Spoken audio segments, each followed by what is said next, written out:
Hey there, race fans. This is Nathan Brown, your motorsports insider with the Indianapolis Star, here for another episode of the Inside Line. We'll be recapping everything that happened on track this past weekend at Laguna Seca, where Alex Palou picked up his eighth win of the IndyCar season through 14 races, still with 3 to go. He's now in the window to be able to clinch this championship at Portland here in a couple weekends. We'll get into the clinching scenarios, break down this race a little bit. We will talk about a little what's on the line through the last 3 races of the year. We'll get into the much talked about race control controversy, if you want to use that word, from Sunday at Laguna Seca. And we'll also talk a little bit about silly season and where things stand with Will Power and David Malukas' futures. What decision would ultimately be best, we feel like, for Team Penske? And we'll take a quick look at where Colton Herta is in his pursuit for a potential super license and a possible shot at a ride with Cadillac F1 in 2026 and beyond. And to break that all down with me is my co-host, as always, Joey Barnes. Joey, we both watched this race from the couch on Sunday. Another Alex Palou beatdown. I certainly expected that. I'm almost a little surprised that he only won this race by less than 4 seconds, but with a couple late yellows that happened. But just truly, I mean, the thing that stands out to me most when I reflect on this, and it's not a surprise, which is almost the most amazing part of it, but just how little anyone had for Alex Palou this entire race. His ability to just run away and hide at this track, as he has now done 3 times, is really astounding. And it just, when you go into an IndyCar race weekend with as deep of a field as we have, with as many drivers in this field who have won a race in their career or even within the last season or two, the fact that we can go into a weekend and just know not only a specific team, but a specific driver is the odds-on favorite that you would pick up against the rest of the field of 26 drivers, is just kind of says and is maybe just a small picture or a small window into where Alex Palou is performing at a level right now. Yeah, I mean, you're talking about his 3rd win in 5 races, 5 podiums in his time at Laguna Seca. I mean, he's just got that place figured out. And, I think that it's astounding to me that at one point, especially, I want to say like 2020, when Colton Herta, not 2020, 2019 with Colton Herta, kind of expected this to kind of become Colton Herta's playground, and it's become Palou's playground, like a lot of other tracks have, to be fair. And I mean, it's just astonishing. And to your point, yeah, the gap was a little bit less than probably expected, but some interesting cautions that we're going to get into probably mitigated some of what would have been potentially a walk-off of 10 seconds or more, honestly. But I mean, I look at this race, there's a lot right now that's going into the season. And yeah, we've got Palou winning, Christian Lundgaard 2nd, Colton Herta 3rd, and Pato 4th. Obviously he wanted a better day to finish ahead of Palou, and that didn't happen. But and Scott Dixon 5th. I think the bigger thing is what kind of a historical run we're looking at from Alex Palou. I mean, we're talking 8 wins, which ties him with a few drivers, Michael Andretti included in that list. And he's 1 away from tying Mario Andretti. He's 2 behind tying AJ Foyt for all-time most wins in a season at 10. And we've got 3 races to go. It's going to be a tough task, given that we've got 2 ovals in Portland, and the ovals being Milwaukee and Nashville. But an average finish right now of like 4.5 on the year, I believe. And you look at this, and that's historical over the past decade and change. I don't think we've had one that high. I think Simon Pagenaud came close during his championship run, which was pretty stout, but that might be the closest that anyone's come. And I think that was also a sub-5 average finish. But, you look at this, and by and large, we thought what he did a couple of years ago was astonishing when he locked it up in the penultimate round. And that was the first time it happened since Bourdais in like the Champ Car days, I believe. The fact that he could lock this up in Portland, and that's not inconceivable that he could lock this up in the third to last round.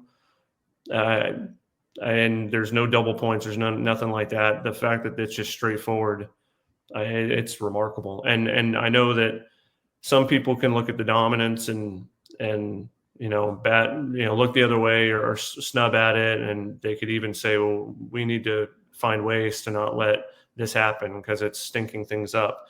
When you're good, you're good, and sometimes you're just going to have these. I mean, sometimes a season is a beatdown, just the same way that sometimes a race is a beatdown. And right now, Alex Palou's on one, and I'm going to be very curious, no matter how the rest of this year plays out, because I do believe the championship's over. I think at some point it's just locked up. But, barring some massive collapse that I don't think you or I think is even conceivable at this point because of that crew, I don't know. I'd be very curious where he goes from here. Like, is it just a matter of continuing to come back with Barry Wanzer and co. and rack up more wins and rack up championships and effectively just rewrite record books that is littered with Foyt and Andretti and Dixon at this point? I mean, that's literally the territory he's going after right now. I mean, he's superseding stuff that even Dario did in some capacity. I mean, he needs a few more Indy 500s to really surpass that, but he's hitting things at such an extreme level that, I mean, you just have to appreciate it at this point. You do. I mean, I heard someone, I think I was listening last night, and we're taping this on Wednesday morning. I was listening this morning to the podcast, the radio show that Kurt Cavan and Kevin Lee host in the Indy area once a week. It was on Tuesday night last night. And one of them mentioned when you're looking at some of these other seasons where drivers have had 8 wins or 9 wins or 10 wins, and I think you would have to dig into the numbers a little bit, and this stat wouldn't even necessarily tell the entire story, but I think it would be interesting to look at some of those seasons. I think the 1964 season for AJ Foyt, for example, where I think he won like 10 of the 13 races that were held. It would be really interesting to me to go back, and this is, I'm probably giving myself an assignment here for sometime in the next week or two, to go back and look at the field he was competing against. There, of course, are some really big names in that field, some legends of the sport, Mario Andretti included. But like I'm just picturing in my head, I think that you probably got some superstars at the top, and then a lot of folks that never really became of much of anything.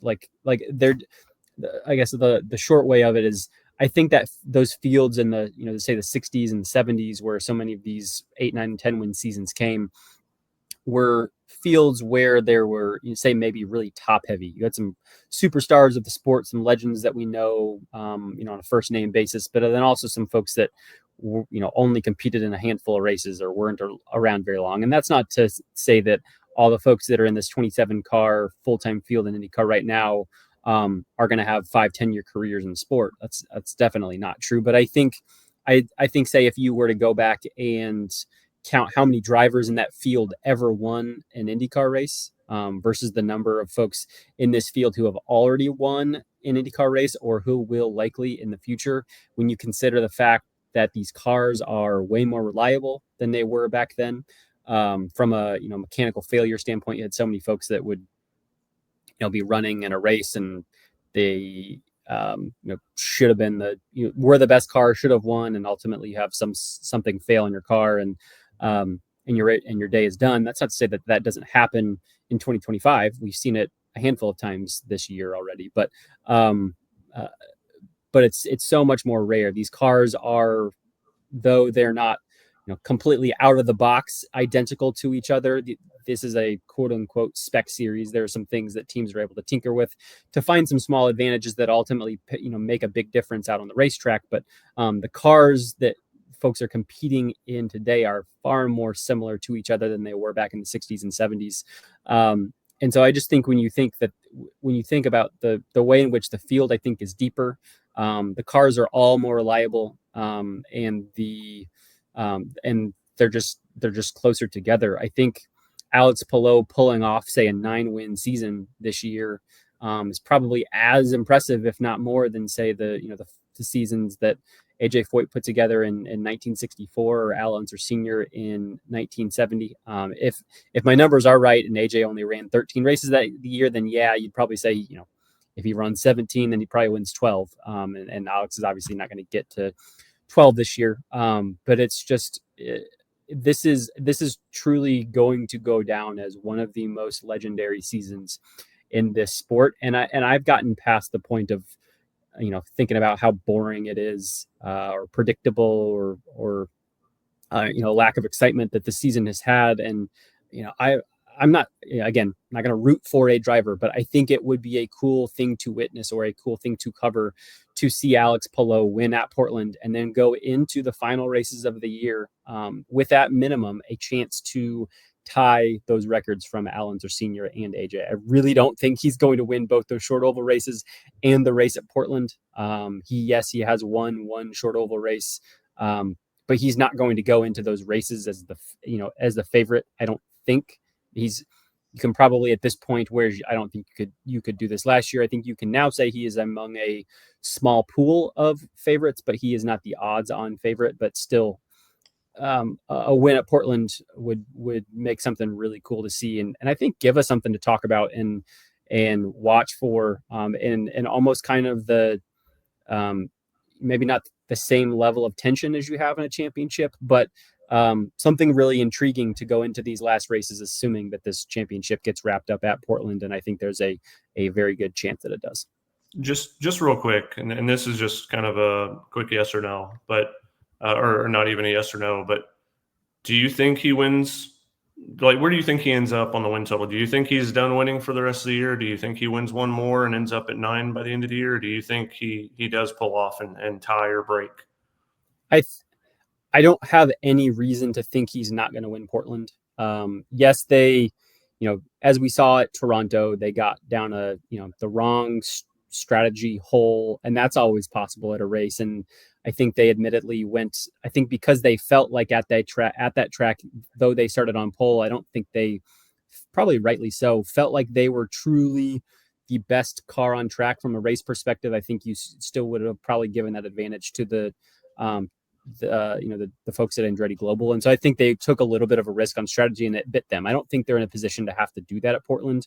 And I just, I know Will Power ran an incredibly impressive race there a year ago. But when you look at performance on road courses right now, I'm not expecting Will Power to just come out and surprise us and win that race by whatever he won last year by 8 or 9 seconds. Does he have a chance to challenge for a podium this weekend? Definitely. But I still think this is Alex Palou's race to lose, the number 10 team's race to lose. And so I expect, he could always crash or get crashed out, but there is nothing telling me that Alex Palou shouldn't be expected to win that race in Portland. And so then I think he gets to 9. I think he goes into those last 2 races of the year with a chance. I will say I think he ends up at 9.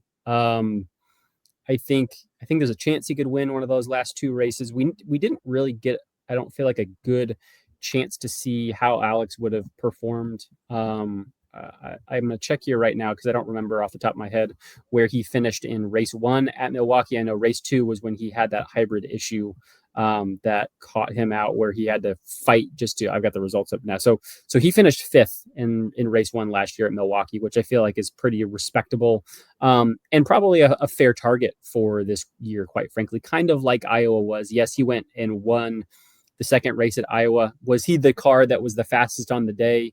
No, that should have been Joseph Newgarden's race there. And I think very easily Alex Palou could have finished 5th at that second race at Iowa this year instead. So I feel like 5th is a good, good ballpark expectation. And then I will readily admit, I was a couple days old into being a dad of 2 the last year when they ran at Nashville. I don't remember anything about that race. I know Colton Herta won. I know Kyle Kirkwood started from pole, but I don't have a great feel of how that how that race ended up panning out. I know Pillow finished 11th. They obviously didn't have a whole lot on the line once Will Power's seatbelts failed early in that race, and they could kind of just cruise around, stay out of trouble, make sure they didn't crash or get crashed into by someone else, not take any risks, then kind of walked away with that championship.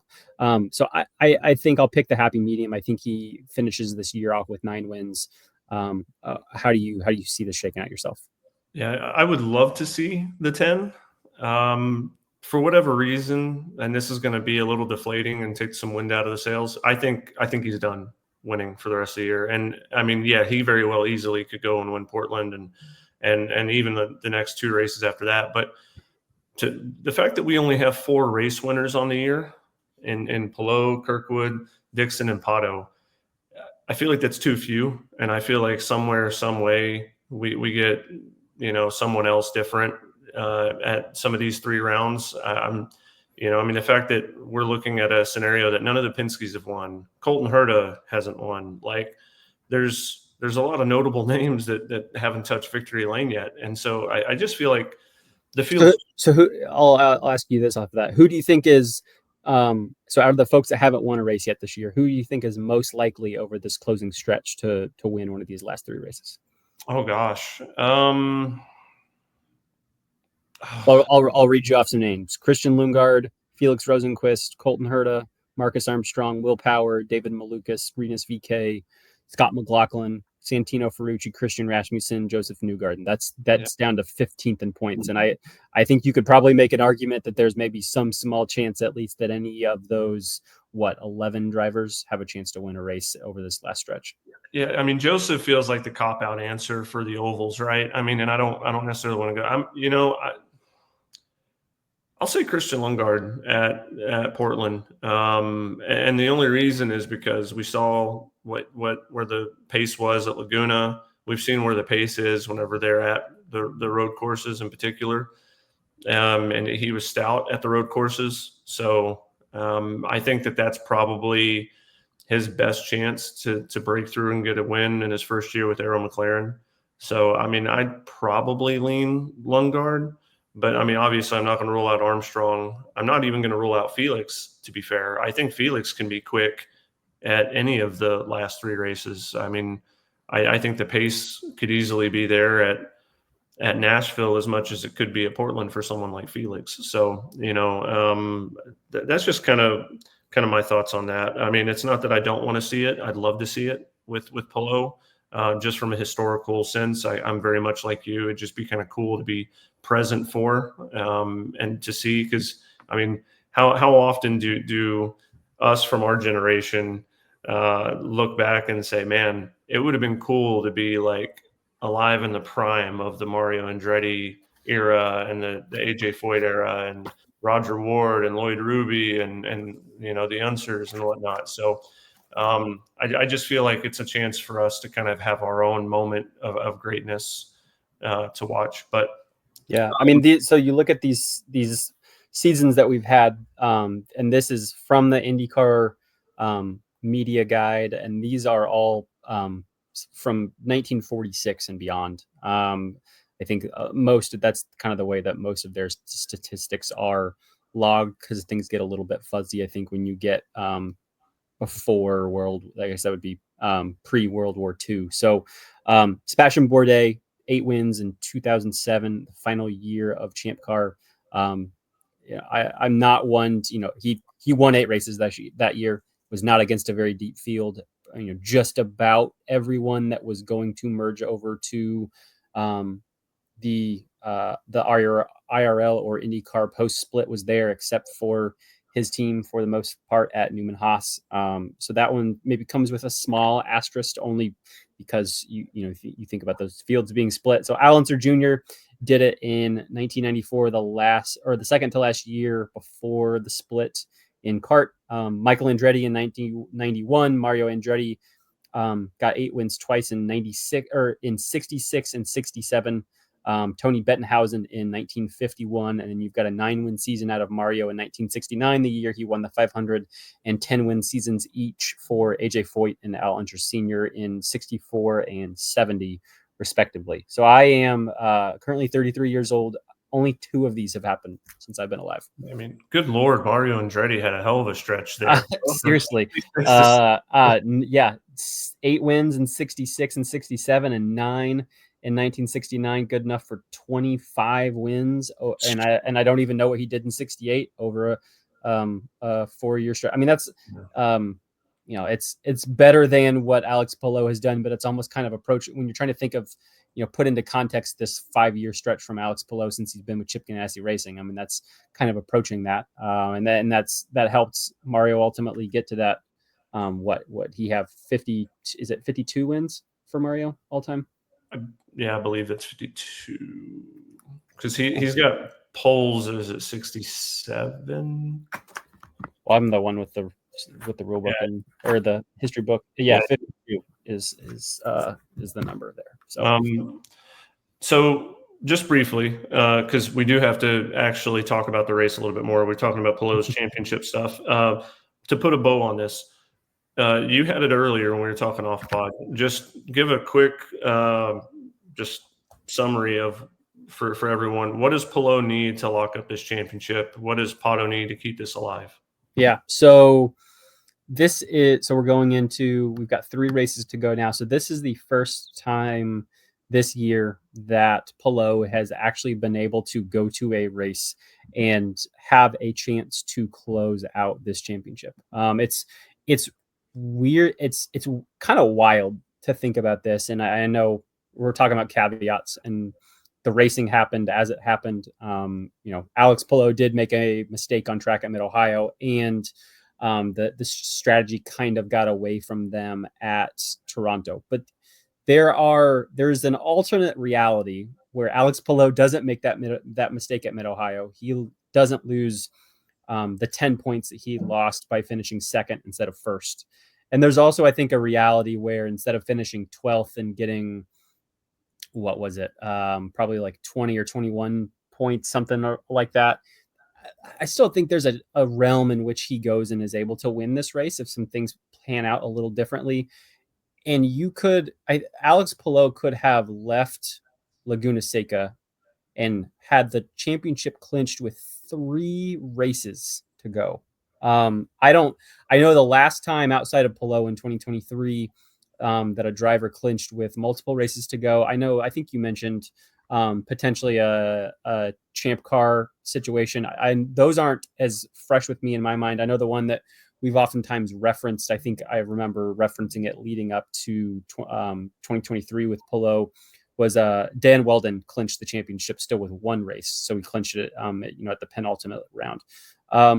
If a couple small things had gone differently this year, Alex Palou could have clinched this championship still with 3 whole races to go, and so you would say at the the 4th to last race of the year, which is like I don't even feel like I can properly put into context or really truly wrap my head around how crazy that is in a series that, again, is so close and so tight. So as we go into Portland, Alex Palou leads Pato Award by 121 points. I'm not going to go through all of the intricacies of all this. I have a story laid out with everything on IndyStar.com that you can go and do to help answer some questions or if things aren't clear. But the brass tacks of it all is this: a max points weekend in IndyCar is 54 points. You get 50 points for winning. If you win a race, you automatically lead a lap, unless you're Pato Award last year at St. Pete. And that's a whole story all to itself. So you get at least 51 points for winning a race. If you start on pole, you get another bonus point. If you lead the most laps in the race, you get another 2 bonus points. So that's how you get to 54. We're at the point where Pato Award can have a max points weekend, which is 54 points, and Alex Palou can still close things out. So you would say, I wrote this in my story in kind of stick and ball terms. Pato Award is not in control of his own destiny. Of course, he's not in control of can he win the championship, and has not been for quite some time. But he is not even in control of his own destiny in terms of can this championship even outlast the checkered flag at Portland, because Alex Palou could finish runner-up in a situation where Pato O'Ward wins this race, gets max points, and Alex Palou could finish second, which is 40 points, and lead a lap of that race and get to 41. And that is ultimately what Alex Palou needs to do to clinch this championship at Portland. He needs to give up no more than 13 points to Pato O'Ward. So when we're thinking about that from a finishing place standpoint, I laid out a couple of scenarios in the story. If Pato wins the race, or if Pato doesn't win but finishes with max bonus points for second place, Alex Palou could clinch the championship by finishing fourth. If Pato simply finishes runner-up in the race without a bonus point, and again, remember, this is a track where he has never finished better than fourth, which I believe he's done a time or two in his career at Portland. That would be 40 points. Alex Palou could clinch the championship by finishing sixth at this track. Pato could be third, and Palou could be ninth. Pato could be fifth, and Palou could be as low as 13th, on and on and on. So the simple numbers to remember, to keep in your head, Pato can only keep this going by outscoring Palou by 14 or more points, and Palou can wrap this thing up by losing no more than 13 points, or of course gaining on Pato, which is the odds-on favorite of what is to happen when you consider his history at this track is a pair of wins and a second place finish, and then that 12th place finish in 2022 when he was in the midst of being sued by his own team. Pato, I think, has finished fourth here a couple times, and then maybe finished something like I think he finished 15th a year ago. Has kind of similar to Portland and Laguna, really, in lots of ways. He's never been on the podium. He's had some so-so results, some pretty good results even, but this is not a track that, you go and think that Pato O'Ward is even on a short list, I think, of folks that you would consider being contending for a win. The only other part on that, and this gets even more complicated, and I won't go too deep on this, but Alex Palou can also, what I would say that the easiest way to explain it from terminology is just he can essentially wrap up this championship this weekend as well. And that is when you take into account the fact that drivers who show up to a track, who participate in qualifying, and who take the green flag for a race automatically get a minimum of 5 points, even if they crash out in lap one or turn one of lap one. The minimum points you can get in an IndyCar race that you start is 5 points.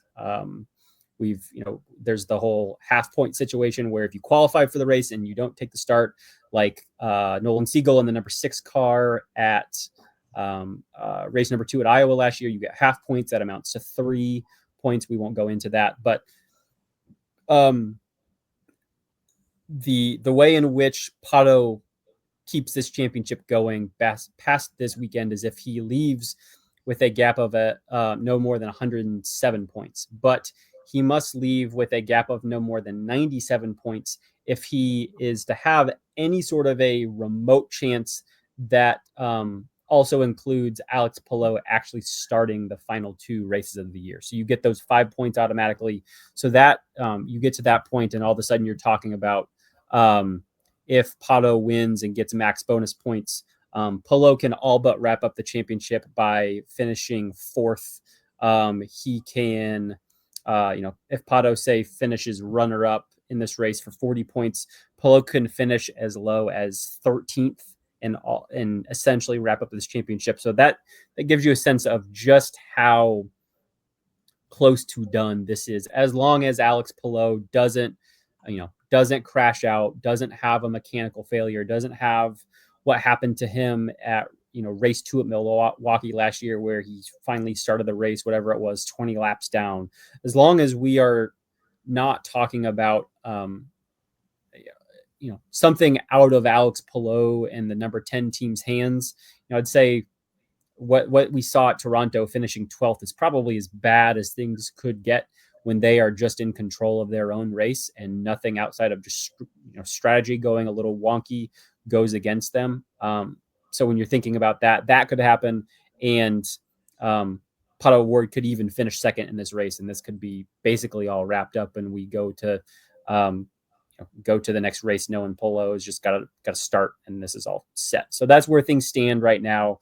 In order for us to be talking about the championship in any other vein other than Alex Palou clinched this and wrapped it up at Portland here in a couple weeks on our next episode, Pato's going to have to go and have easily his best weekend at this track ever, and Alex Palou and the number 10 team are going to have to stumble in a pretty big way for this to feel like there's any more than just a purely mathematical chance of this being a fight that continues into the final 2 races of the year. So just briefly, a silver lining for folks. Outside of Alex Palou's gargantuan 8 wins that he has, he's got 2 second-place finishes at Mid-Ohio and Long Beach. But when he doesn't, those are the only 2 other podiums he has. If he's every other finish is 5th or worse, including 2 finishes outside the top 10. So there is some encouragement, especially since Pato is on a pretty good run right now of 5th, 1st, 5th, 1st, 4th. Yeah, finished 5th in every single race in this crazy stretch that we had in July. I tweeted something the other day about, if you would have told Pato O'Ward, hey, you're in this stretch of July with 5 races in 4 weeks, you're going to win twice and you're never going to finish outside the top 5. I think they would have taken that, every day and twice on Sunday. And even with that, Alex Palou still with only just 2 wins and still by having one race where he finished 12th at Toronto, he still outscored the number 5 team by 10 points. He led, I don't know what, I guess his lead on Pato, was 111 points going into July. It's now 121. That's the experience of trying to compete up against Alex Palou in 2025. It's just, you kind of just have to tip your hat, say, good job.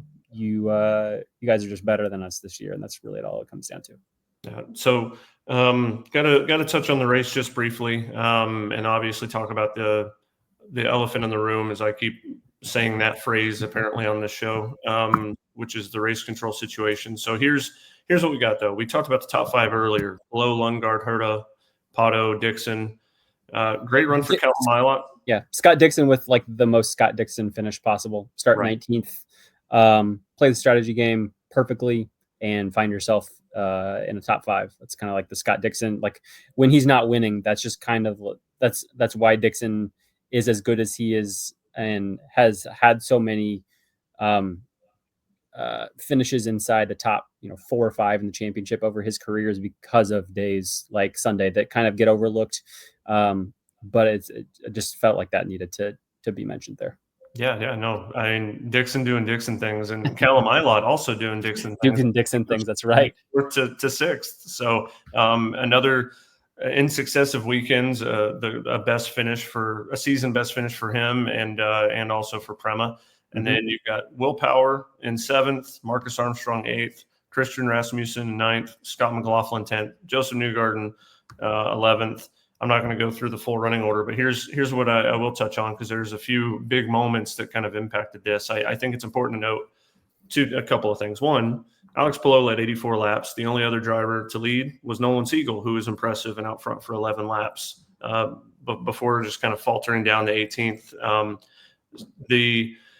The unique situation in this is we had 5 cautions in this race, and didn't really make too much out of the first one on lap 1 between Simpson and Felix Rosenquist. Didn't make too much out of the second one with Jacob Abel. You get to the third one, and we're getting somewhere. You're going through the complex at turn 3. Not sure if Renus, there's 2 sides to this. Some people might think that Renus brake checked Kirkwood. Some just think some people meaning Kyle Kirkwood. Yeah. And then it could just be a difference of line, apex, et cetera, how everyone's driving line is a little bit different and unique. But Kirkwood rear-ended VK and sent him in the gravel trap at turn 3. And it took a little while for the caution to come out. And it really screwed VK's race up because nobody could get to him in an appropriate amount of time. And obviously Kirkwood was penalized for that. And then, that was one instance. And then just literally the next caution, which came some 50 laps later on lap 78, kind of a scary situation, which is Marcus Ericsson, who ended up admitting that his skid plate broke. Skid plate broke as he was trying to break into the corkscrew. He ended up stuck at the top of the corkscrew, and it was, I want to say, a good minute and a half, roughly, before the caution came out. And he was just stuck up there. And because the caution didn't come out, safety workers can't get to him. You don't know what's going on, don't know the status of it. And, a lot of these in that situation, I believe there was a uniqueness in terms of the pit cycle, whatnot, because the pit cycle was kind of like it's been over the last 2 months, kind of wonky at road and street courses, just because we end up with like 6 different strategies. But there was a lot of cries out on social media. There's a lot of thoughts amongst the broadcast was resolute on the one for Ericsson in particular. And even Ericsson was kind of, when he took to Twitter, or X as it's some people want to call it, is even kind of in his post said that it was a little shocking, paraphrasing that, but waiting a while. Laguna Seca has become a common place for this to happen. Recall last year, Marcus Armstrong was sideways at the exit, I believe, of turn 3, and on the inside of turn 3, half on the track, half off, almost got T-boned by Graham Rahal. And race control held the caution until Joseph Newgarden pitted, and he was the only one to benefit. And he goes from like 17th and ends up like second. With the way the race played out, he didn't finish there. But the way this is working is consistent with the fact that, like, maybe race control just doesn't know how to handle Laguna Seca. I don't really know, but I don't know how we're not.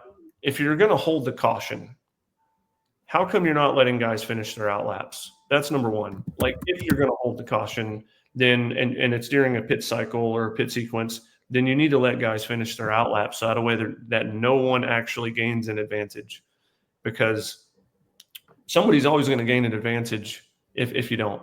I mean, that's just the facts. And also, if it doesn't warrant a caution right away, then what's the problem with waiting until the out lap's finished? But I think the thing that I get, and I've said this numerous times over the years, it frustrates me that we want to preach safety and how safe our sport is. You can't control when cautions come out. Like, you can't control when incidents happen. You can control when the caution comes out, obviously, because race control does a good job of that, or a bad job of that, depending on which side of the fence you want to sit right now. I don't understand why, if safety is the number one paramount thing we want to preach, why we're running the risk of leaving drivers out there in harm's way. And, it's going to screw someone's race up. Guess what? This is racing. It's a gamble already. You got to throw it. Like, you can't continue to hesitate, because at some point you're going to get bit, and it's not going to be great. It's going to be really, really bad when someone gets bit. And, this isn't just having a guy spin off and be in a part of the racetrack where, maybe they drive off and they're out of the way of the probability effect of something happening and another driver skidding off. These are happening in critical areas of the track where if they skid off, it's going to be bad. So, I'm tired of this being a thing. It was a thing at Laguna last year, and it really only helped one driver. It was a thing this year, and it helped a few drivers and hurt others. They know what they need to do. They know how to fix it. And frankly, like, I just want them to fix it at the end of the day. Like, it's just inexcusable. The one with VK, like, caught me off. I don't want to say caught me off guard. It was noticeable to me, and I am someone kind of like yourself, and as you referenced in there, I don't like. And again, I'm not on a team. I'm not a driver. I don't have anything at stake in who wins and loses these races. I'm just there to cover them. I'm here to document how this plays out.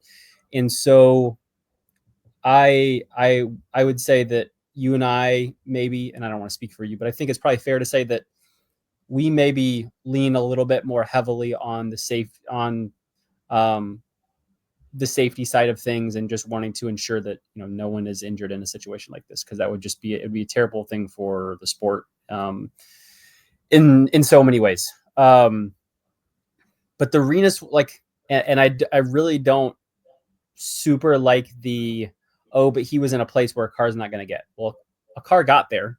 We're talking about this because a car got there. So who's to say, yes, is it likely a car is going to end up there? No. Is it, the place where Renus's car ended up, is that a place where a car is likely going to make it without the help of a trailing car punting them off the track, as we saw with Renus and Kyle? Probably not. But that's still not a certain thing, and I know nothing is certain in the sport, and so you're dealing with probabilities and what's best for the entire sport at large. So I guess that's a long-winded way of saying I wasn't wholly offended or completely taken aback after I had time to reflect on it a little bit, on the one for Renus. It was completely, it was toward the end of the pit cycle, but still within the pit cycle, reasonably so. Alex Palou was among the folks who had not pitted yet. I would need to go back and rewatch this, so I apologize if I'm misremembering this. I know at minimum Colton Herta's car was on pit lane when this happened. It's really hard to tell from, switching around with camera angles. There's only probably a few people that really know this. The folks on the 26 stand, Rob Edwards, Colton, or folks who have access to every single camera on track. The folks in the Fox production truck would necessarily know where Colton's car was when this incident immediately happened and the earliest moment in which race control could have called a caution. So I am not certain in remembering if Colton was pitting on the lap in which this happened, if he was about to and he popped into the pits right when it took place, or if he actually pitted on the same lap floated. I guess I can check the latter part. So the lap chart here we go. Here's the answer. The lap chart on IndyCar's website says that Colton and Alex Palou pitted on the same lap. So that would tell me that Alex Palou entered pit lane before Colton did. And we know from watching the TV screens, and you can tell me if I'm remembering this wrong, but Alex pulled into pit lane after this incident happened. Am I remembering that? Yes. Yeah. The held caution for this was so that folks like Palou, Colton, Joseph was one of them. I'm looking down the line, Willpower, others that pitted on that lap before that caution came out. Most importantly, though, I think was really for Colton and for Alex. So yeah, you want the fastest and the best cars and the best performing cars and the best performing teams to not lose an opportunity to win a race because of a single car incident 30 feet off the track. I get that. I think I can get my head around that. At a track like Laguna Seca, that's probably one of our longest outside of Road America, distance-wise for road courses, and with the undulation and some of the tight corners, it's probably about the fastest lap I think we have, or the longest lap. Sorry, not the fastest. About the longest lap I think we probably have outside of maybe Road America. I have to go back and check that, but just when I'm thinking through things, that sounds right to me. So that's why this seemed like it takes so long. And obviously this type of thing also depends on where the leaders' cars are when this incident happens. If they are, a quarter mile or a half mile from pit entry, that's probably the opportunity that they're going to get to pit, and their teams are going to have to call them in. And if they don't, then they're going to get hosed by this. If they are just past pit entry when this happens, then they're obviously going to have to go all the way around and then go through pit lane, have their pit stop, get out. And so it's going to take a lot longer. And that's, I'm imagining kind of what the situation was. as you mentioned, as you referenced there, and the way in which I feel like this process was not handled the way in which it should have, um, was because, as I'm remembering, I, I felt like it was, although this is telling me I'm wrong. Um, I felt like I remembered it was Pato Ward's car right behind Alex Palou on his outlap there.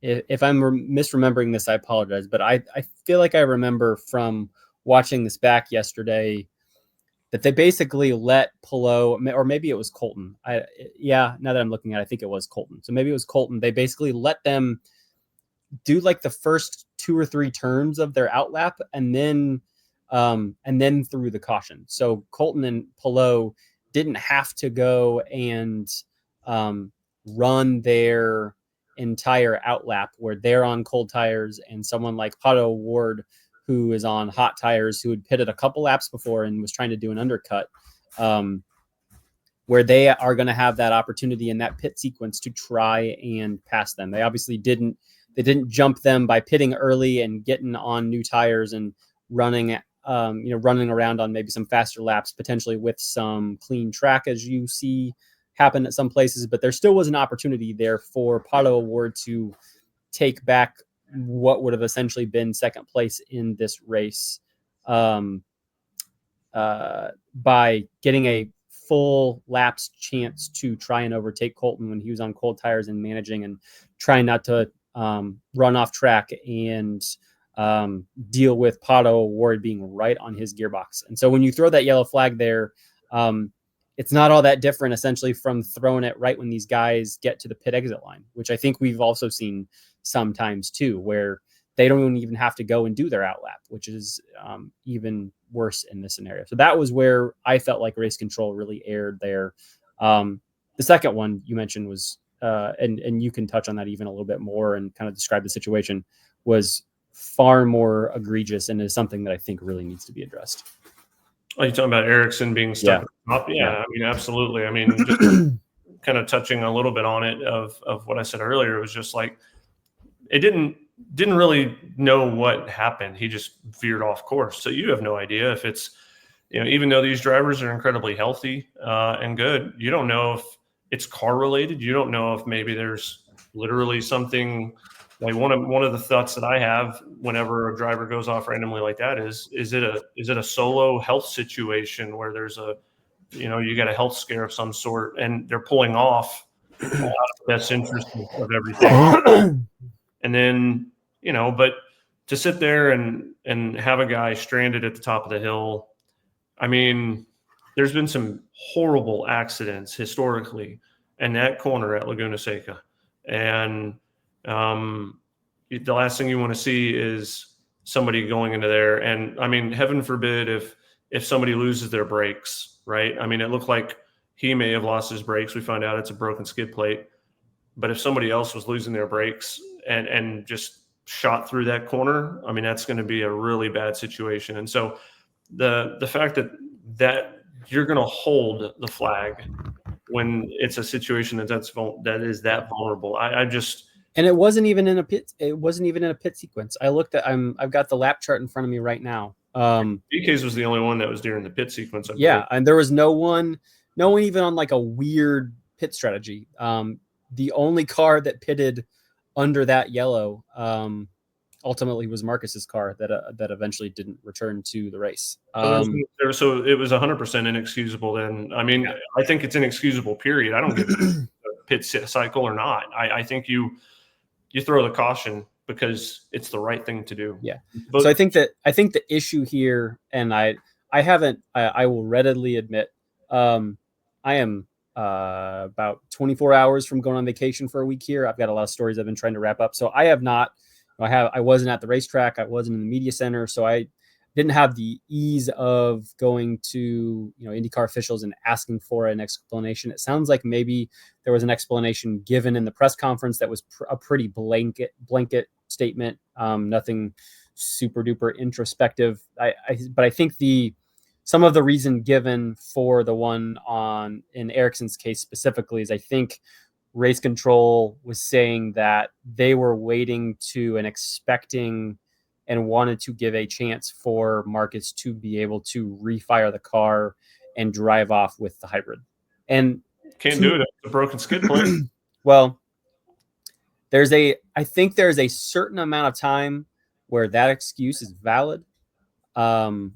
Even 20 seconds, maybe. Yeah, I think you mentioned the time earlier. Both of these incidents took legitimately more than 90 seconds for the yellow to be thrown. And again, I think I understand it for VK because of you need to give time. I would be someone that would be arguing that it should have taken longer to throw the one for VK because I think you should have had the leaders have to complete their outlap. If you truly felt like VK was not in a dangerous position. But I think, yes, these cars are supposed to be able to be refired on their own. And for the most part, it seems like it just about always works. But when you have a car like Marcus's who's facing the wrong way at the crest of a blind, at the top of a blind corner, I thought Fox's production of using the driver's eye camera that was on Pato Ward's car to illustrate this, they showed in that instance, the time where, however long it had been where Marcus's car had been stranded, you got a chance to see through Pato's eyes the way in which this camera was positioned at the speeds in which he is going and the small vantage point that drivers have out the aero screen. You couldn't see Marcus's car until it was too late. Now, yes, you've got folks on the radio saying, "Hey, be aware. Car somewhat on track but stalled on the outside heading up to the top of that hill there." Marcus's car wasn't exactly on the racing line. You see folks you kind of almost go outside the painted white lines, kind of onto the rumble strips or whatever you want to call. They're using every inch of the raceability of that track. And that is the other side of where Marcus was. But, who's to say that a car kind of goes off the racing line for whatever reason it might be and plows right into Marcus. If for some reason your team either didn't tell you fast enough or couldn't tell you because you lose radio communication. I know, Fox told us and kind of detailed how the Andretti team was trying to give Marcus information, but their data was down for some reason. I don't know all the ins and outs on that, but I mean, I know you want to give the hybrid a chance to work, and that is one of the benefits that we've seen of the hybrid is that you have less yellows, because if a guy goes into a runoff on a street course, or they're kind of just either totally off track, but on, say, a paved runoff or in the grass where you still can keep running, or a situation like Marcus's where you're kind of on track, but kind of not, maybe you can refire the car and keep going. I understand. I know you don't want to throw a yellow flag within 5 or maybe even 10 seconds of seeing his car come to a stop. But at some point, 90 seconds is just inexcusable. That is far too long to get the feeling that Marcus's car, for one reason or another, whether it's a hybrid issue or another issue with the car that's not allowing this, way too long to allow that car to have a chance to be refired. You weren't ruining a pit cycle. All you were doing there was bunching up the field, which, yeah, I mean, that sucks for Alex Palou, but that's what happens when you're leading a race. And that's certainly not a reason that you would choose not to, or at all, or delay throwing a yellow. It was potentially very dangerous. I'm glad we got out of there without any issues, but that needs to be addressed. And when I get to Portland here in 10 days or so, we'll try to get some better answers on that, both from drivers on how they feel that situation was handled. Again, not in a pit sequence. If they've talked to their teams or talked to the series or gotten any sort of an explanation, and also hopefully get a better explanation from the series and how they have addressed that moving forward. I mean, it feels like excuses at this point, because it's Agreed. Laguna Seca last year, Laguna Seca this year. Like I said, maybe they just don't know how to officiate Laguna Seca. And this is the last thing I'll say. I understand that race officials, the focus is the integrity of the race, like maintaining the integrity of the race. But this sport is inherently dangerous by itself. You were also supposed to consider the safety of the drivers, and that looked like, to me, and maybe I'm just the outlier in this, but to me it looked like you just negated the thought of safety in that situation. Yeah, I And mean, you're trying to like do something especially to let the hybrid work or let the hybrid shine, or thinking about that more than thinking about safety, or thinking about competition more than thinking about safety. That's how it came off. I know maybe that wasn't the mindset that folks were in when that decision was being made, but that was the perception of it, and that's how it came off. And we're just really lucky that that all that happened is us getting frustrated about it on a podcast 3 days later instead of having to talk about a really serious accident. All right, so to shift gears, we got 2 more items on the bucket list here. First order of business is we don't really have a whole lot of silly season stuff going on, but one of the big silly season things that is going on that is still unconfirmed, and for all we know, it could be confirmed this afternoon, it could be confirmed tomorrow, it'll be confirmed if you're on vacation. But right now, Team Penske hasn't confirmed if Will Power is coming back or not. Obviously, the big rumor that everyone believes or wants to believe or thinks is that David Malukas is the shoe-in to be his replacement.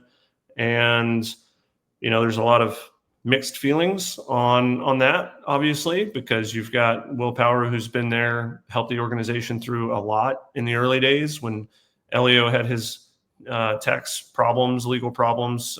Will was the one kind of substituting and bailing that team out and really entrenching himself in that team. And 2 championships and an Indy 500 win later, we've got an all-time pole winner in Will Power as well. So done a lot for the sport. Is one of the best that the sport's ever seen. But for whatever reason, you can say that maybe it's the age factor or whatever, but he's still, based on the points, the best driver at Team Penske right now, the only one in the top 10.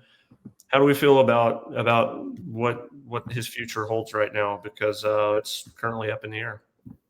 I don't feel great. I think it is clear to me, and I would imagine most folks, that there is some doubt in Team Penske figuring out the best way to move forward here, and that's clear because this has not been decided. And I truly think, though, Team Penske does make some interesting PR decisions, and they kind of run wholly. Yeah, I guess the best way to say is that there's maybe not another great comparison on like how Team X would deal with something like this. Team Penske deals with contract stuff, I would say, different than just about every team in the paddock. When an active driver gets a contract extension, we have seen them not even address it, not even confirm it. That was the case, I think, when Will Power got an extension in, what was it, in 2021, maybe for the. I think Joseph's is the only one that's been public, and that was at Detroit last year. Yeah, like Detroit. Yeah, Joseph got a big press conference out of it because he just won the 500, and I think there was some somewhat legit speculation about it. Will's has gone, in the past, sometimes like completely unconfirmed. I think it was maybe like in 2022, heading into the 2022 season. McLaughlin's was a tweet, I think, during the offseason.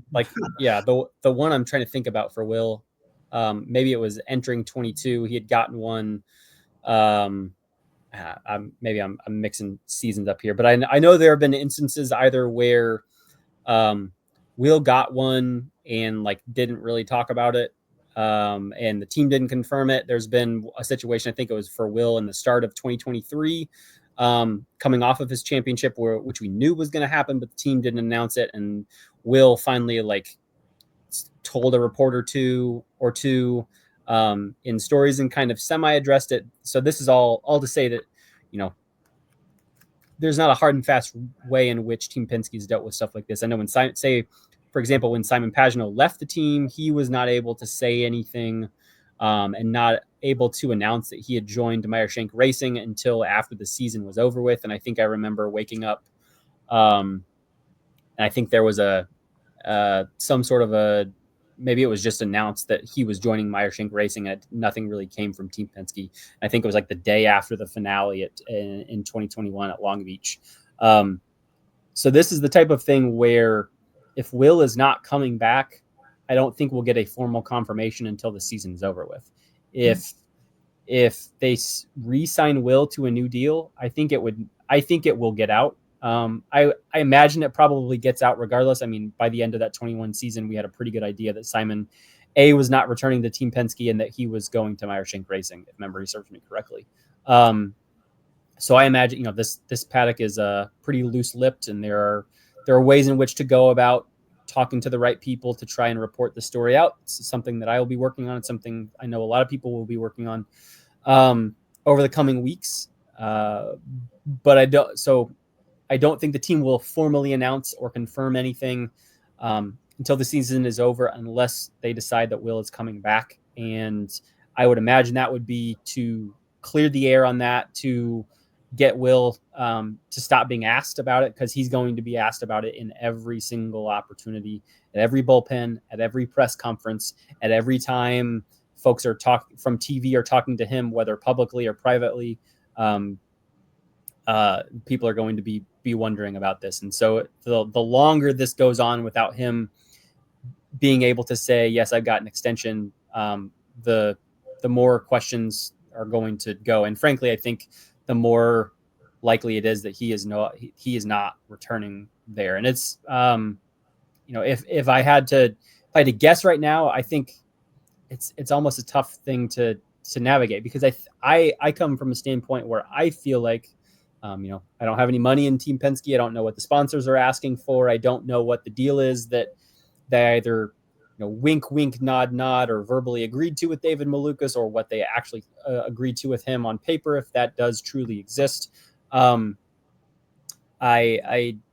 just know from a performance standpoint that Will Power, when you look at the entire Team Penske landscape, is not performing in a way in which he should not have an opportunity to come back. I think there are a couple ways. There may be a couple reasons that this is not yet settled. One of them that comes to mind is maybe Team Penske is willing to offer a 1-year deal or a 1-year deal with a team option, and Will really wants one final 2-year deal to finish out his career. And for whatever reason, maybe Team Penske is not willing to give that to him. And so maybe that's where folks are kind of at a crossroads, and maybe they're still talking or negotiating, or maybe this truly is we're going to part ways, but we're not going to be able to say anything. The other possibility that some folks out there have floated, which could have some credence to it. Again, the only confirmation that we have gotten that David Malukas has some sort of arrangement with Team Penske publicly is Larry Foyt's quotes to me from Worldwide Technology Raceway a couple months ago, where he said something to the effect of, when I asked him about trying to iron out his lineup for next year, he said, we've got to figure the things out with Penske and David. So that's all we have there. There's some sort of relationship, if nothing else. And so the thing that has been proposed to me, again, I'm not reporting anything. I'm just saying that this could be a possibility that some folks have floated, that there's some sort of a performance clause, that some parameters that if David hits, where if he wins a race this year, or if he finishes in X position in the championship, that there will be a seat for him at Team Penske the following year. And so maybe that's a reason why this can't get hashed out until the final 3 races of the year. That's always a possibility. I don't feel like we're 14 races through this season. I don't know what Will Power is going to show you that he hasn't already shown you, either in this season or in last year, where he should have finished second in the championship, had his seatbelts not failed him. I think he finished 7 points behind Scott McLaughlin for third in the championship, and McLaughlin, I think, finished 5th at Nashville, and Will finished down in 24th. So at minimum should have finished third. Colton Herta went and won that race, and probably in most cases would have been able to finish ahead of Will. Maybe Will still finds a way to finish second if he's able to go and win that race or run that race and still finish on the podium. But last year, Will was the best Team Penske driver. In 2022, Will was the best Team Penske driver. He won a championship. He's the only driver in that team who has won a championship in the last 5 seasons. I went through and did some data looking on kind of a column that I'm working on for IndyStar here in the next couple of days. Will Power has scored more points than either of his two teammates since the start of the 2022 season. So that's over the last 3+ nearly 4 seasons. He has more podiums than either of his two teammates. He has more top 5s than either of his two teammates. And he trails in poles 8 to 11 to Scott McLaughlin. Joseph only has 4, and he trails in the win category, which is probably the biggest argument against Will. He only has 4 wins over the last 3+ seasons. Scott McLaughlin has 7. Joseph Newgarden has 11. But I think the thing that can, where you can look past that win situation is Will has scored more points. Will has been more consistent. Will has been your most reliable driver. He still has some speed. He does not have the qualifying performance or probably the ability that he had 5, 6, 7, 8, 9 years ago. But he is, I still would argue, your most consistent driver. He's not in a place like Juan Pablo Montoya or Helio Castroneves were in their last full seasons with Team Penske, where in 2016 Montoya finishes 8th in the championship with 1 win and 3 podiums, and Simon Pagenaud goes and wins the championship. Will finishes 2nd and Helio finishes 3rd. At that point, you would say Montoya, in the same equipment as his teammates, was a step behind them, and they wanted to sign Joseph Newgarden, and they had that window, and they did that. I think that was totally fair. The next year, where they aren't necessarily looking to replace Helio with anyone, but they're looking to get back down to 3 full-time cars. Helio did finish ahead of Will Power in the championship in 2017, but he finished both behind Joseph and behind Simon. At this point, Will is, I think, 40 points ahead of Scott McLaughlin, and 3 or 4 positions ahead in the championship. This has been a wild season for this team.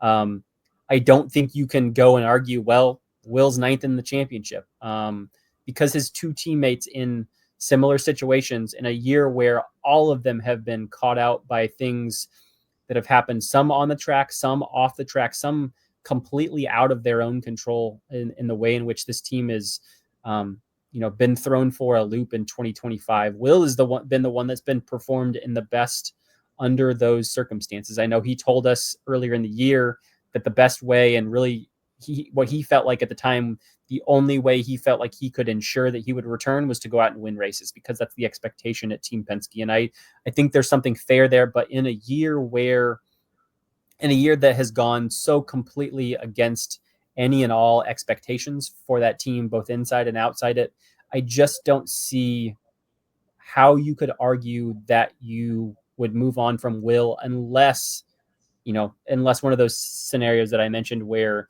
if David wins a race, he's guaranteed a seat, or if he finishes, 8th in the championship, he is guaranteed a seat. And so you have to honor that. And, even if Will is top in points for the team, they still have to figure out a way to do that, and they can't run a 4th car. Maybe that's a situation. I would say that's a really unfortunate way for a lot of folks could argue the most successful IndyCar driver in this team's history to go out with 2 championships.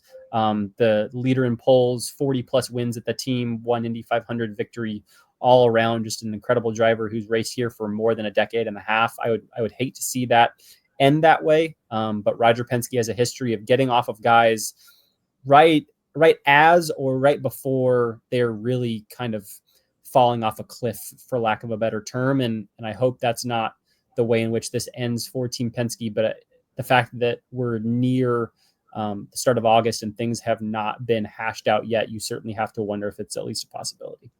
Yeah, I mean, I look at it a little bit differently, I guess. I think it somewhat makes sense that we're sitting here and there's still no clarity over his contract situation for next year. And I think part of that's because they just now, this past month, secured their leadership moving forward on the IndyCar side. And I think that certainly plays a huge role and a huge factor in this. Rzuski's no longer there, Cindric's no longer there, Moyer's no longer there.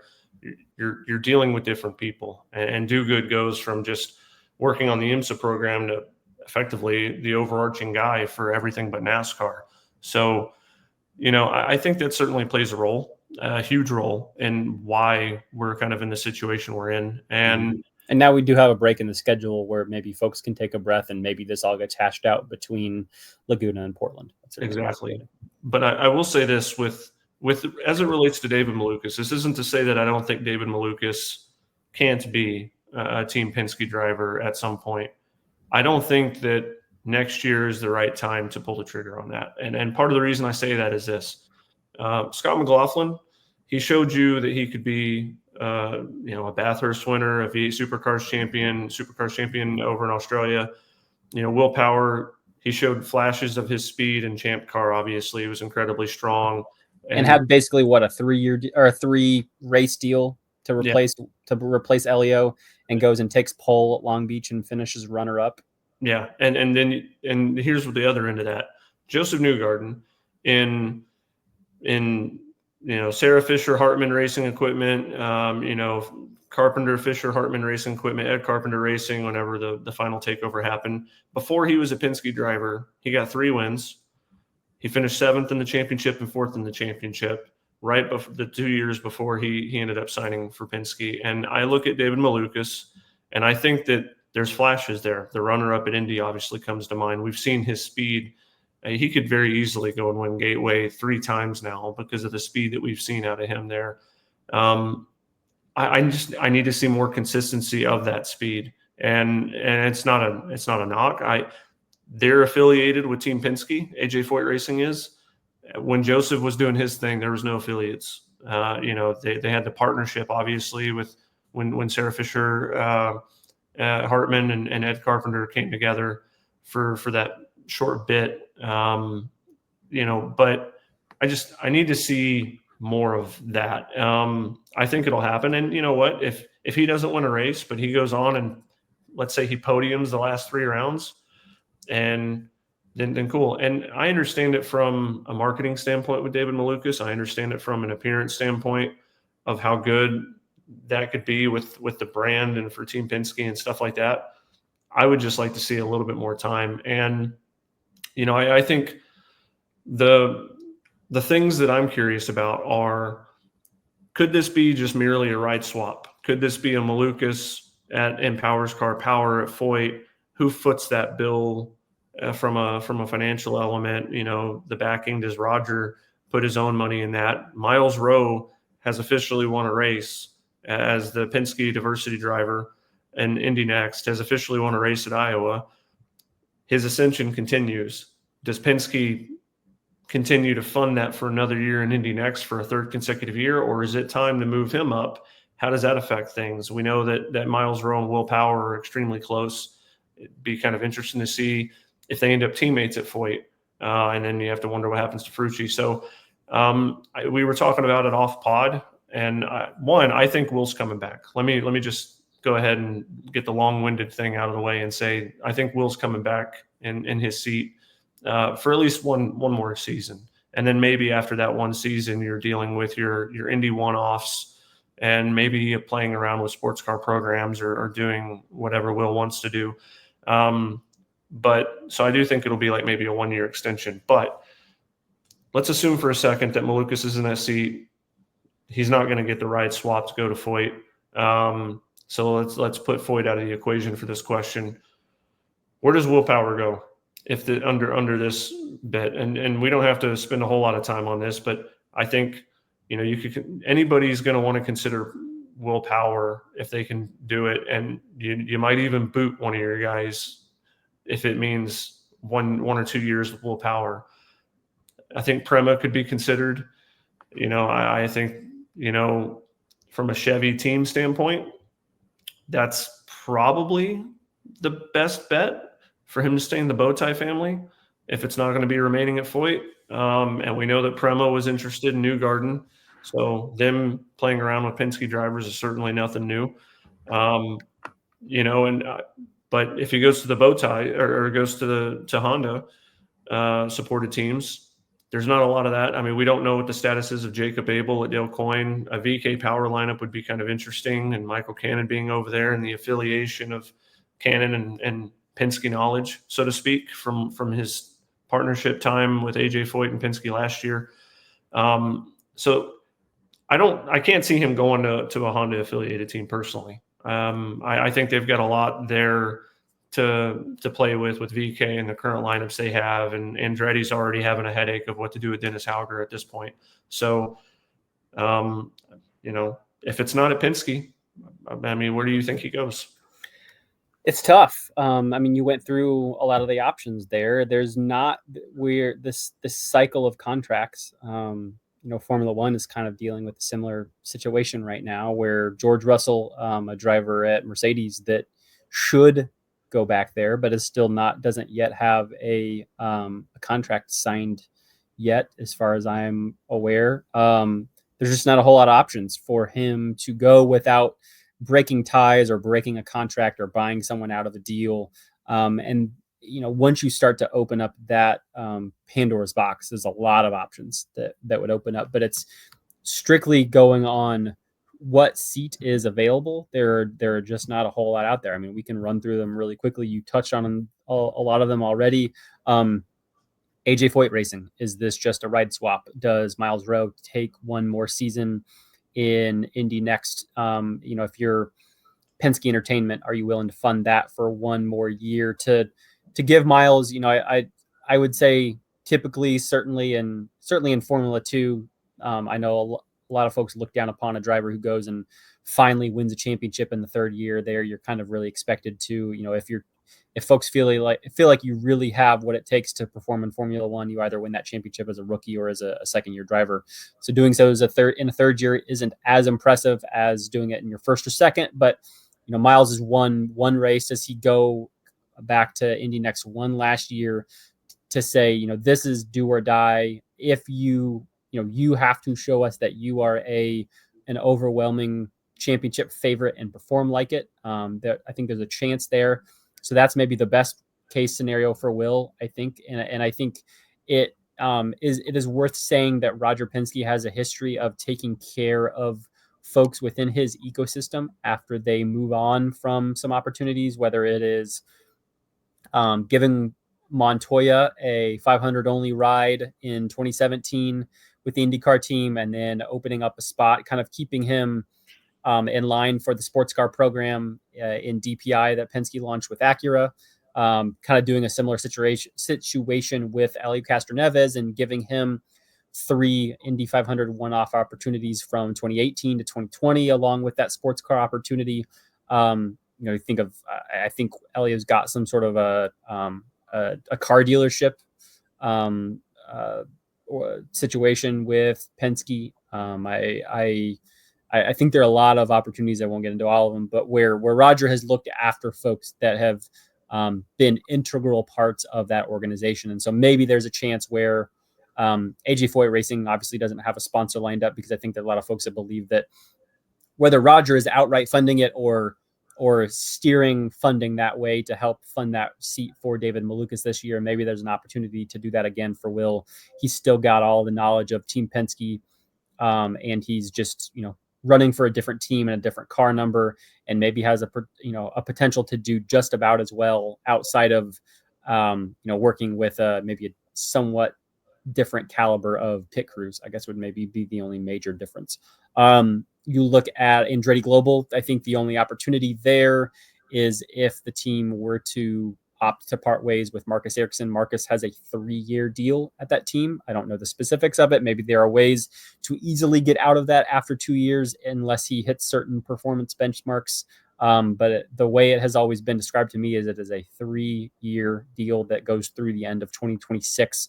So you think through the options there, knowing that I would imagine that the team's first priority is to find a situation for Dennis Hauger within that family sooner rather than later. So if Colton Herta were to get a super license, you would think that maybe Dennis is the one that would get that ride there, and then only if you were willing to part with Marcus, you pave way for Will. I think the biggest thing with Will, and maybe why an Andretti, maybe a Ericsson out, power in opportunity could make sense for short-term opportunities, because I imagine unless Marcus really turns things around in 2026 and is contending for a championship all of a sudden, in ways in which he just hasn't these first 2 years with Andretti Global, is if you see Marcus only being there another year, then maybe it doesn't hurt as much to only see Will Power as a 1 or 2 year option with your team. I think when you start to get further down the list, I think that's why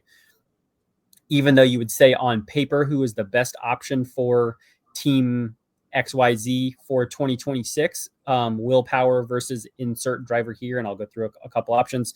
I don't think it's as much as about who's best for 2026. I think it's looking ahead at the future, and this series is so jam packed with some really great talent, really great young talent that some teams in what you would call maybe the midfield have at their disposal at the moment, and losing the opportunity to build a foundation and a future with those drivers for a year or two of Will Power where he is now, where he's maybe not quite in the picture of contending for the championship. Maybe he's still on the fringe. Maybe he's still in that short list of guys who aren't named Alex Palou. I think there's an argument there, but he's maybe not your favorite. And so, does a team like Ed Carpenter Racing drop Christian Rasmussen to make way for Will Power? I don't know that that's the best thing for that team long term, given what we've seen out of Rasmussen in moments this year and really the last couple of years.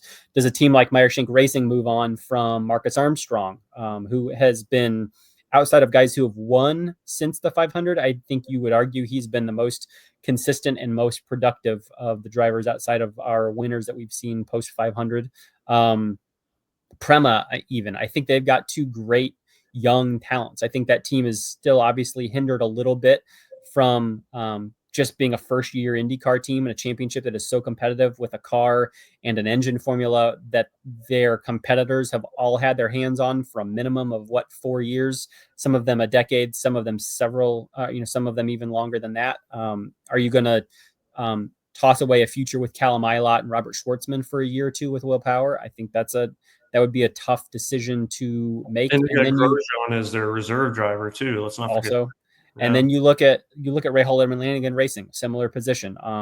Devlin DeFrancesco brings a lot of money to that team. I don't think unless RLL were to be able to find a sponsor to help fund Will's ride, losing a driver who brings multiple millions of dollars to help fund your program and swapping him out for a guy who's going to ask for multiple millions in a contract and then is also not bringing any funding, that's a tough swap to make. And then your only other option there is Graham Rahal going to step down? I don't know that he's quite at that level yet, although I know the season has been a bit underwhelming for Graham, but I think he's still got a minimum one more season left in him. And then you got Louis Foster, who's a rookie, who's been on pole, who has racked up a handful of top 10s this year at a team that is still struggling a little bit to find its footing.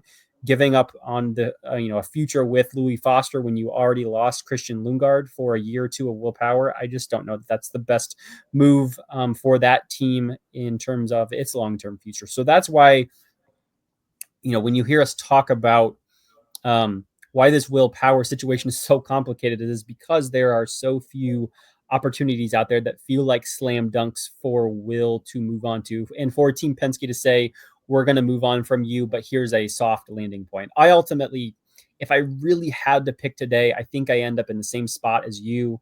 I imagine, if I'm guessing, I think Will is probably asking for a 2-year deal, because why wouldn't you? You don't want to start off asking for exactly what you would accept, because that's just not how you negotiate in these situations. I think if Will and his representation look at the landscape right now, I think ultimately what is best for them is to spend one more year at Team Penske. And then I'm just going to imagine that Team Penske is not going to be able to or not going to want to, if they feel like David Malukas is the long-term answer there for the future, they're not going to be able to wait 2 years and then sign David. Because I still, despite some folks out there that think that with the situation and the season that Joseph has had, that maybe he's potentially not long for this team. I still kind of doubt that. I think they bounce back eventually, and I think Joseph is probably a guy that's going to stay here long term. McLaughlin, obviously the same, and so I just don't think. I don't think eventually the only way that you can get David Malukas in here is when Will Power ultimately steps away, and I don't think Team Penske, unless they give Will one more year here and then Will goes and wins a championship next year, I just don't see a way in which he is able to stick around more than one season, and unless Malukas really just falls off the map. So I think the best thing for both parties, I think it's best for David Malukas to spend one more year in a competitive situation. I was going to point out the same things you did about the way in which they dealt with Joseph Newgarden. Joseph Newgarden had 2 seasons where he was proving that he could occasionally end up on a podium and every so often win a race. And in that 2015 season was on the outskirts, kind of in the best of the rest conversation among folks that were contending for a championship. And then in 2016, that's a championship that Simon Pagenaud really kind of ran away with, but Joseph was right there on the fringes, finishing 4th and winning a race and racking up a handful of podiums where, where you felt like he was really the real deal. And if you didn't sign him at that point, that someone else was going to. I'm sure maybe there is a team out there that would love to have David Malukas if the situation were right, but there are not enough open seats where I think there's anywhere that is going to leave Team Penske at risk of losing David Malukas. It's not like Chip Ganassi Racing has an open seat where they're going to go and choose Malukas instead of insert driver here. Andretti, as we've already talked about, I don't think they're going to jump at the opportunity to sign David Malukas over honoring the end of their contract with Marcus Ericsson, for example.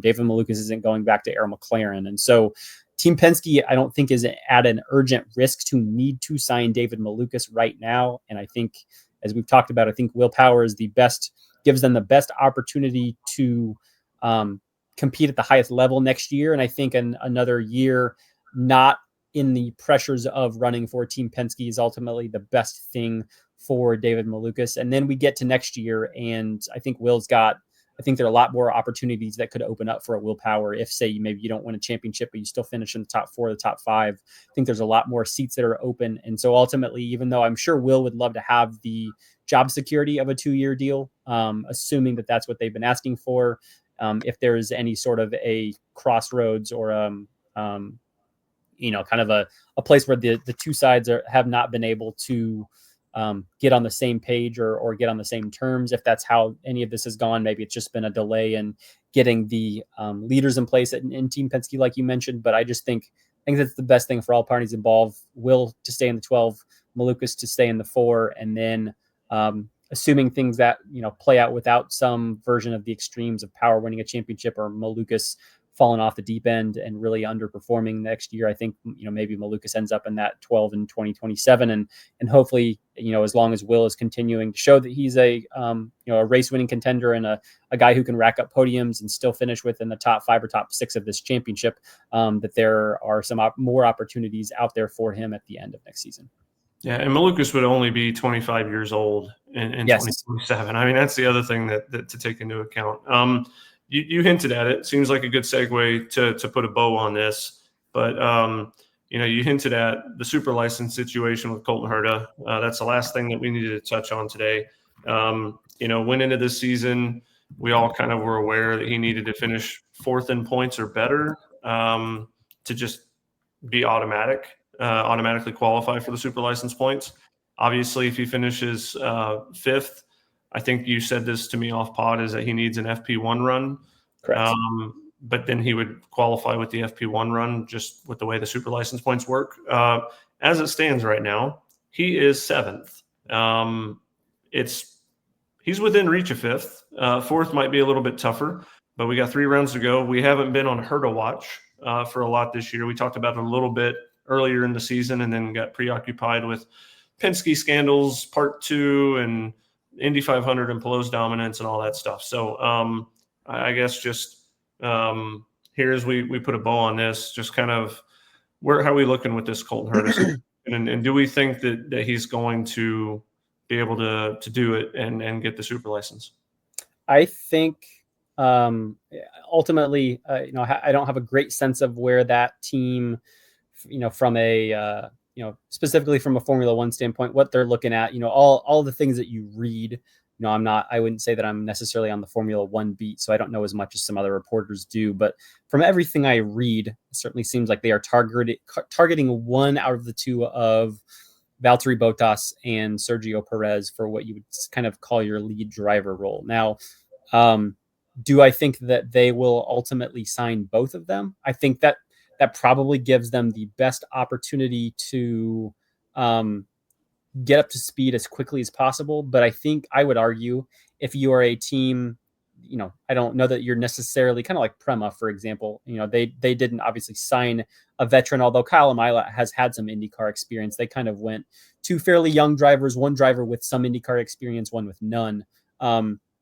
I think if you go and hire drivers that maybe ultimately only have a couple more years in Formula One on their plates, and eventually you're ending up with a brand new driver lineup in, say, 3 years down the road, I don't know that that's the best way to go about this. And I think there are some really interesting drivers out there that you could sign to kind of think of as your long-term foundation, whereas maybe a Bottas or a Perez is maybe that short-term option. Now, this is me really just solely talking out of what I think is best. That does not mean that's the way this is all going to go. This is not reporting, but I think it would be a shame knowing how much has been put in place and been talked about from how much Colton is making from his contract, from the work that the team and Michael Andretti specifically put in when they were at the 11th hour of purchasing what is currently the Sauber team, a controlling interest in it back in the fall of 2021,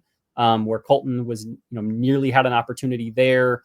The fact that he came so close, I think, in 2022, when ultimately the fact that he just didn't yet have a super license and wasn't going to secure one at the end of that season is why he didn't, I think, end up in what I think was an AlphaTauri seat.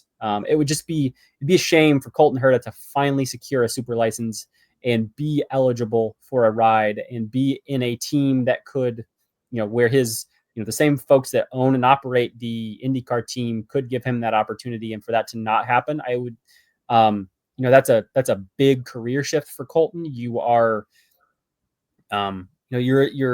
you're probably committing to be there for a minimum of, you would hope, 3 years to really see this through, to allow this team to get up to speed with a, completely new rule set, new car. Ultimately, I'm sure you'd love to see him in the fully, American made, American powered with the General Motors Cadillac engine in it for 2029. And that's not for until what would be his 4th season. So that you are at, how old is he? 26, I want to say. Not 25. Okay. So he'll be 26 next year in March. So at that point, if you're committing to, say, a minimum of 3 or 4 years, you're going to be, at those age 26, 27, 28, 29 seasons. Yeah. You're still kind of in your, I think what folks would call your prime, but you are, if you have any hope of setting some truly IndyCar specific records, as much as that may matter to someone like Colton, from race wins to poles, like those, even if you come back to IndyCar and spend the rest of your career there minus 3 or 4 years, if that just doesn't really work out and you ultimately feel like you kind of hit a ceiling and there's no other opportunities in Formula One, and you find that you were having more personal success and you were ultimately maybe more, satisfied personally and professionally in racing IndyCar, which is certainly a possibility and something that Colton has mentioned. You could understand moving back here, but then you would say, when his career is all said and done, he didn't achieve maybe as much as he could have if he had stayed here. Maybe that doesn't matter. Maybe you would say, hey, I got a chance to compete in Formula One for 3 or 4 years. And I got to I will retire knowing that I got that opportunity and I got everything out of it. Yes, it was with a brand new team that was, a step behind the rest of these operations. It's not like he was stepping into a Mercedes seat or a Red Bull seat or a Ferrari seat or even a midfield team like Alpine or Haas or something like that, where he would have maybe a better chance to grow and perform and get picked up by a bigger team. But I hope if he finishes fifth that he gets that chance. It would be a real shame to lose Colton because he has a great personality. He's a great talent in IndyCar. And if he stays here for the rest of his career, I think we will all be better for it. He brings, he's a really a unique competitor in this. But as you mentioned, that fifth place is entirely possible. And you were right. All he needs is fifth place and an opportunity with one of the 10 teams currently on the grid who all have to run a minimum of 2 rookie drivers in FP1 sessions at some point through this year. I'm sure there's some of those have already taken place, some that have not. The teams that come to mind for something like that would be teams that are also powered by Ferrari engines, as Cadillac will be for the next couple of years, whether that's Sauber or Haas or Ferrari themselves. You think of, Zach Brown and McLaren, I know they've got some kind of developmental or reserve drivers in their stable. Could they be persuaded to give Colton, who at one time was a test and development driver for them, would they give Colton a solid to help that? Zach being obviously American team principal, who I think would maybe know what's best for the sport, and having an American driver in there, I think a lot of people think would be a good thing for the sport at large.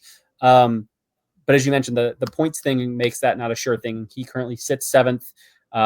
He is 2 points out of 6th place behind Felix Rosenquist, but then that is a 44-point gap to 5th place in Christian Lundgaard. You got 3 races to go. Certainly, if Colton wins one of these races and has solid, maybe say top 5 finishes in the other 2, and Christian doesn't say go and rattle off 2 or 3 more podiums or get a win himself, I think that's definitely possible. It's not a sure thing.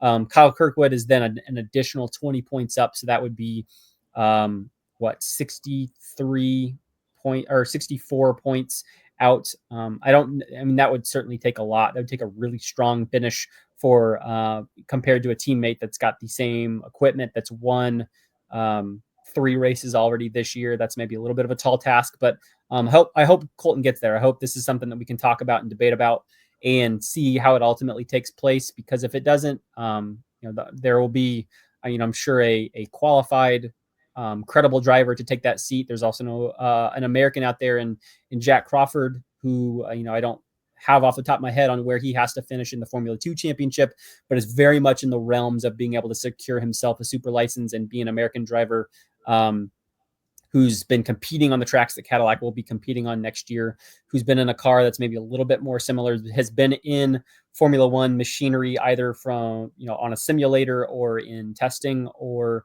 I don't think he's been in an FP1 yet, but has maybe some more of what you would call F1 experience than Colton, even if he's not as veteran or seasoned of an major high-level open-wheel driver as Colton is. And then you've also got guys like Yuki Tsunoda or Felipe Drugovich or some others out there that could maybe make some sense. So we'll see how that all pans out.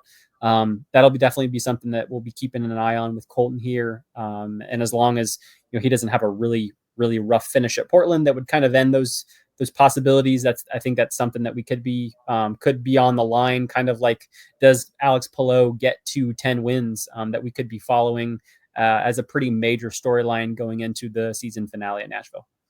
Yeah, it's going to be a lot of fun. Obviously, after 5 races in 4 weeks, happy for this just 1 week break before we get a chance to close it out here. But like you, going to be tracking the Palou thing and seeing how close to the history books he gets. And then obviously the Colton thing would be a heck of a lot of fun and builds intrigue to that. It's only going to bring more questions if he's able to do this, and it's going to be a fun story to track. And frankly, it'll be fun to see. We'll finally kind of learn what the value is on him, what people really think of him. And I think that's been part of the intrigue for me anyway, is everybody will tell you, oh, we like this guy, but he doesn't have the super license points. Well, if he's able to do this, there will be no excuses. It would really be put up or shut up for those that want to take a look at him. So, and I think too, like maybe the one thing that if you're TWG Global that you kind of have to keep in mind a little bit is are you notably hurting your IndyCar team to help your Formula One team? And I think with who is out there between Will Power, Dennis Hauger, who the team thinks of really highly, I would argue that maybe a Renus VK if you want to give Renus an opportunity. If you say we're to lose Colton and part ways with Marcus, and you sign two more long-term options in Renus and Dennis Hauger, that'd be a really interesting lineup. I think there are ways in which, maybe, I'm not saying Dennis is going to be everything Colton has been, and I'm not going to say Renus is going to be everything Colton has been, but I think you could at least, if Colton ended up in Formula One, I don't think you would be losing too much. I think your IndyCar team would be in good hands, and you would also, especially if they're signing Dennis, give someone in your stable an opportunity to step up where there is kind of a log jam right now. So I think it could be the best of both worlds scenario, but we will have to see how that all pans out. Yep. All right. So that does it for us here on this week's episode of the Inside Line. We'll be taking next week off as we wait for the third to last round of the season to ramp up at Portland International Raceway. And then we will be back for an episode a couple days after that race takes place, as we maybe have a chance to finally be able to crown Alex Palou. Maybe have a wacky race to talk about and how he let that opportunity slip away. And we've got a little bit of a championship to talk about. But for now, I'm Nathan Brown for Joey Barnes. Thanks for listening to this episode, and we'll talk to you guys again next week.